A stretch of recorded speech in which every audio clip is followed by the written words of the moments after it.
La morosité du ciel, alourdie d'enclume, la tristesse de l'horizon plombé par les flots sombres, l'ennui des averses sans fin, sur les labours, berce mon cœur épris de crépuscule, de pluie, de grêle, de neige fondue et autres langueurs humides. Ces deuils immenses de la nature me réjouissent, et parfois même m'enflamment.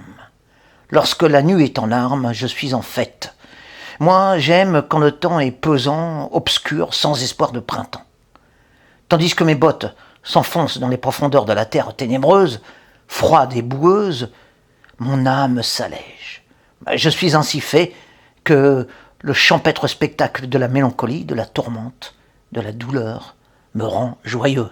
C'est dans cette eau austère, cette ombre considérable, cette nuit trempée, que je trouve de quoi abreuver la bête poétique qui gît en moi.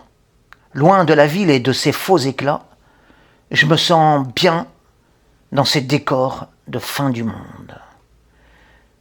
C'est le loup que je désire, non l'agneau. C'est la glace qui me fait frémir, non la tiédeur. C'est l'orage qui me fait rêver, non le calme. Ce qui me plaît, ce n'est pas la platitude des jours bêtement heureux, mais la vie est agrémentée de cailloux, l'azur enrichi de frissons, les lendemains qui déchantent délicieusement sous la tempête. Je cherche la savoureuse âcreté de l'existence, non la fadeur d'une paix dominicale. Le sucre m'écœure, mais le vinaigre me comble.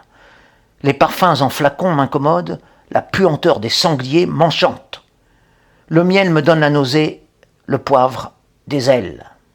Ma peau n'est pas faite pour la soie, mais pour l'écorce.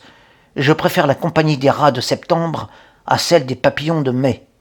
Au lieu de la caresse lénifiante des fleurs stupides, gorgées de mollesse, je veux recevoir la gifle revigorante des épines pleines de sève et de lumière, de rage et d'amour. Ce qui pique nous rend vivants, ce qui est flasque nous endort.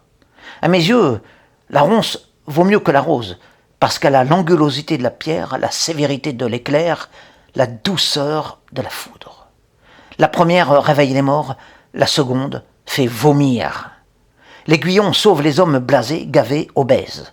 L'abus de soleil, de confort et de plaisir cotonneux les font devenir amorphes. C'est pourquoi je cherche non pas de ternes espaces, d'inoffensives verdures, mais des trous d'humus, des gouffres de tonnerre et des champs d'orties, pour me laisser imprégner par tous les crachats célestes, me rouler dans l'onde brute, m'ouvrir au souffle sacré qui me tient sans cesse en éveil.